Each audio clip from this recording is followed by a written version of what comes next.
भागिनी परम सौभाग्य की बात है। सिर उठाकर अभिवादन करते हुए केंद्रीय नागर विमानन मंत्री जी बस जोरदार ताली और भगवान गौतम बुद्ध की इस प्रतिमा को प्रदान करते हुए सत्कार।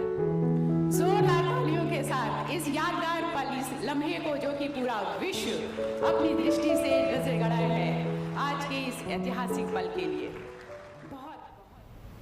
उत्तर प्रदेश की राज्यपाल श्रीमती आनंदीबेन पटेल जी, मुख्यमंत्री श्रीमान योगी आदित्यनाथ जी, केंद्रीय मंत्रिमंडल के मेरे सहयोगी श्री ज्योतिरादित्य सिंधिया जी, किरण रिजिजू जी, जी किशन रेड्डी जी, जनरल वीके सिंह जी, श्री अर्जुन राम मेघवाल जी, श्री श्रीपद नायक जी, श्रीमती मीनाक्षी लेखी जी, यूपी सरकार के मंत्री श्री नंद गोपाल नंदी जी, संसद में मेरे साथी श्री विजय कुमार दुबे जी, विधायक श्री रजनीकांत मणि त्रिपाठी जी, विभिन्न देशों के राजदूत, राजनयिक, अन्य जनप्रतिनिधिगण, भाई और बहनों,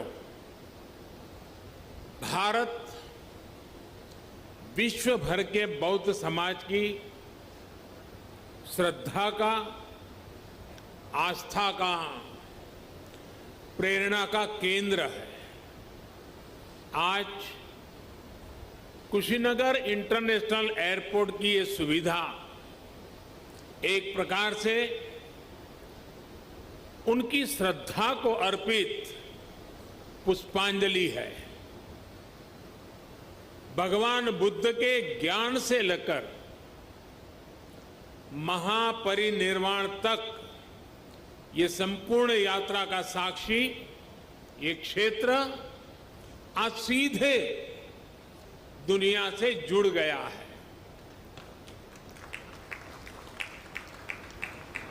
श्रीलंकन एयरलाइंस की फ्लाइट का कुशीनगर में उतरना इस पुण्य भूमि को नमन करने की तरह है। इस फ्लाइट से श्रीलंका से आए अति पूजनीय महासंघ और अन्य महानुभाव आज कुशीनगर बड़े गर्व के साथ आपका स्वागत करता है। आज एक सुखद संयोग ये भी है कि आज महर्षि वाल्मीकि जी की जयंती है। भगवान महर्षि वाल्मीकि जी की प्रेरणा से आज देश सबका साथ लेकर, सबके प्रयास से सबका विकास कर रहा है। साथियों, कुशीनगर का ये इंटरनेशनल एयरपोर्ट दशकों की आशाओं और अपेक्षाओं का परिणाम है। मेरी खुशी आज दोहरी है।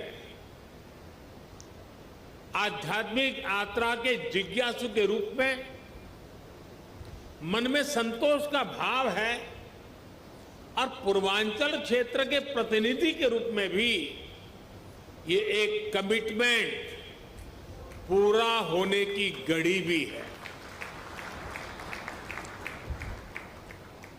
कुशीनगर के लोगों को, यूपी के लोगों को, पूर्वांचल पूर्वी भारत के लोगों को, दुनिया भर में भगवान बुद्ध के अनुयायियों को कुशीनगर इंटरनेशनल एयरपोर्ट के लिए बहुत बहुत बधाई। साथियों, भगवान बुद्ध से जुड़े स्थानों को विकसित करने के लिए, बेहतर कनेक्टिविटी के लिए, श्रद्धालुओं की सुविधा के निर्माण पर भारत द्वारा आज विशेष ध्यान दिया जा रहा है। कुशीनगर का विकास यूपी सरकार और केंद्र सरकार की प्राथमिकताओं में है। भगवान बुद्ध की जन्मस्थली लुम्बिनी यहां से बहुत दूर नहीं है। अभी ज्योतिरादित्य जी ने इसका काफी वर्णन किया है, लेकिन फिर भी मैं उसका पुनरावर्तन इसलिए करना चाहता हूं कि देश के हर कोने में एक क्षेत्र का ये सेंटर पॉइंट कैसे हैं, ये हम आसानी से समझ पाए। कपिलवस्तु भी बिल्कुल पास में ही है। भगवान बुद्ध ने जहां पहला उपदेश दिया, वो सारनाथ की भूमि भी 100-250 किलोमीटर के दायरे में ही आ जाती है।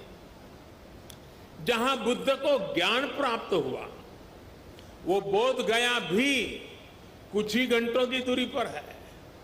ऐसे में ये क्षेत्र सिर्फ भारत के ही बौद्ध अनुयायियों के लिए ही नहीं, बल्कि Sri Lanka, Thailand, Singapore, Laos, Cambodia, Japan, Korea ऐसे अनेकों देशों के नागरिकों के लिए भी एक बहुत बड़ा श्रद्धा का और आकर्षण का केंद्र बनने जा रहा है।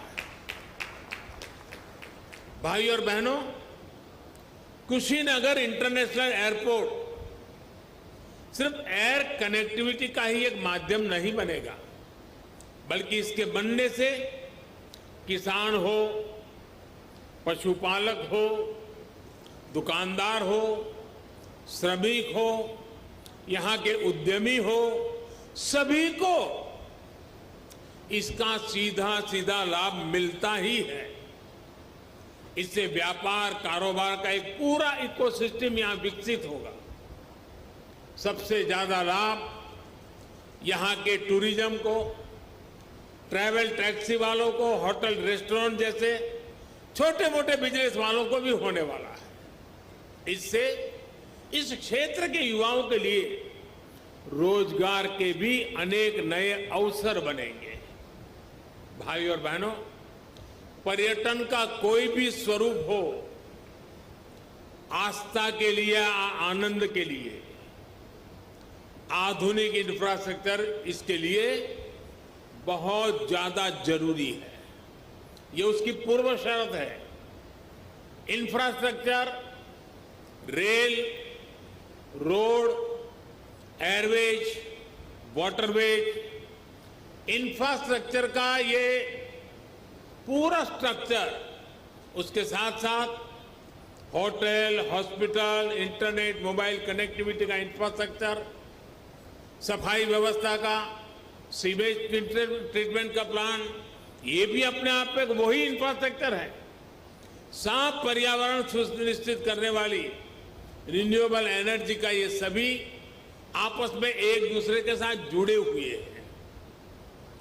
कहीं भी टूरिज्म बढ़ाने के लिए इन सभी पर एक साथ काम करना जरूरी है और आज 21वीं सदी का भारत इसी अप्रोच के साथ आगे बढ़ रहा है।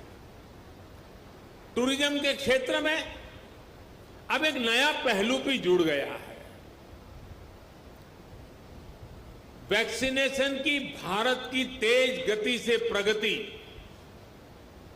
दुनिया के लिए एक विश्वास पैदा करेगी कि अगर टूरिस्ट के रूप में भारत जाना है, किसी कामकाज से भारत जाना है, तो भारत व्यापक रूप से वैक्सीनेटेड है और इसलिए वैक्सीनेटेड कंट्री के नाते भी दुनिया के टूरिस्टों के लिए एक आश्वस्त व्यवस्था ये भी उनके लिए कारण बन सकता है। इसमें भी बीते वर्षों में एयर कनेक्टिविटी को देश ने उन लोगों तक, उन क्षेत्रों तक पहुंचाने पर जोर दिया गया है जिन्होंने कभी इसके बारे में सोचा भी नहीं था। इसी लक्ष्य के साथ शुरू की गई उड़ान योजना को 4 साल पूरे होने आ रहे हैं। उड़ान योजना के तहत बीते सालों में 900 से अधिक नए रूट्स को स्वीकृति दी जा चुकी है। इनमें से 350 से अधिक पर हवाई सेवा शुरू भी हो चुकी है। 50 से अधिक नए एयरपोर्ट या जो पहले सेवा में नहीं थे उनको चालू किया जा चुका है। आने वाले 3-4 सालों में कोशिश ये है कि देश में 200 से अधिक एयरपोर्ट, हेलीपोर्ट और सी प्लेन की सेवा देने वाले वाटर ड्रोम का नेटवर्क भी देश में तैयार हो।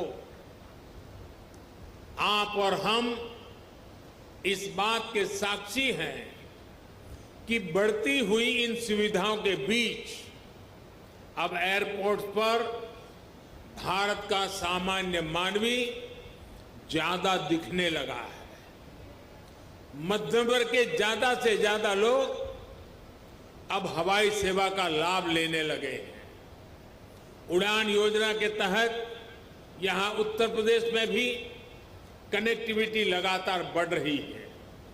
यूपी में नए एयरपोर्ट्स, इससे फ्लाइट हो चुकी है। 8 एयरपोर्ट से तो फ्लाइट शुरू हो चुकी है।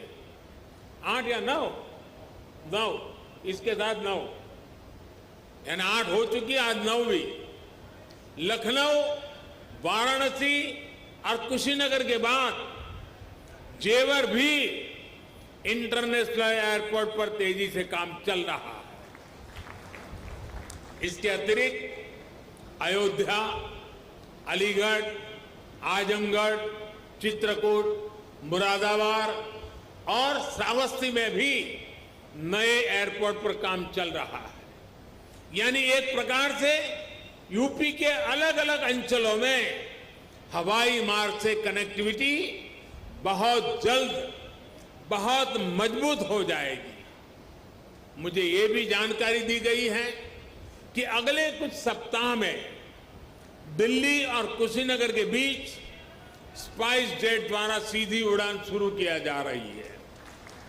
और ज्योतिरादित्य जी ने और भी कुछ डेस्टिनेशन बता दिए हैं। इससे घरेलू यात्रियों को, श्रद्धालुओं को बहुत सुविधा होने जा रही है।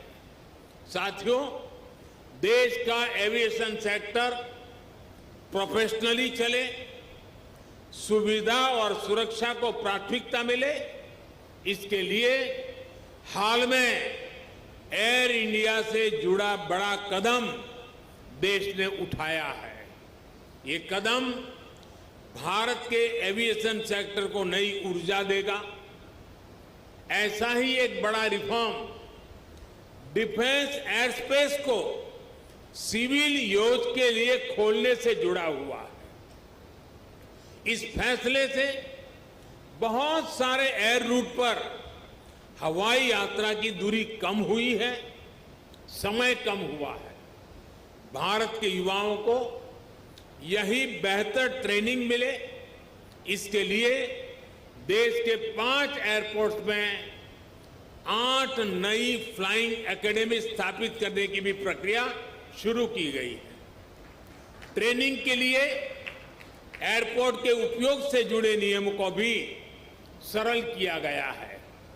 भारत द्वारा हाल में बनाई गई ड्रोन नीति भी देश में कृषि से लेकर स्वास्थ्य तक, डिजास्टर मैनेजमेंट से लेकर के डिफेंस तक जीवन को बदलने वाली है।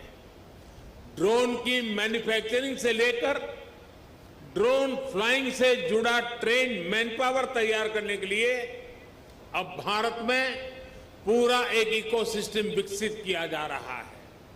ये सारी योजना, सारी नीतियां तेजी से आगे बढ़े, किसी तरह की कोई रुकावट ना आए, इसके लिए हाल ही में पीएम गति शक्ति नेशनल मास्टर प्लान भी लॉन्च किया गया है।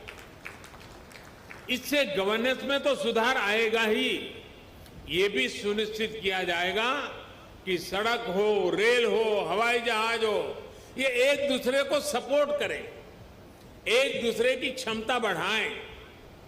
भारत में हो रहे इन निरंतर रिफॉर्म्स का ही परिणाम है कि भारतीय सिविल एविएशन सेक्टर में 1000 नए विमान जुड़ने का अनुमान लगाया गया है।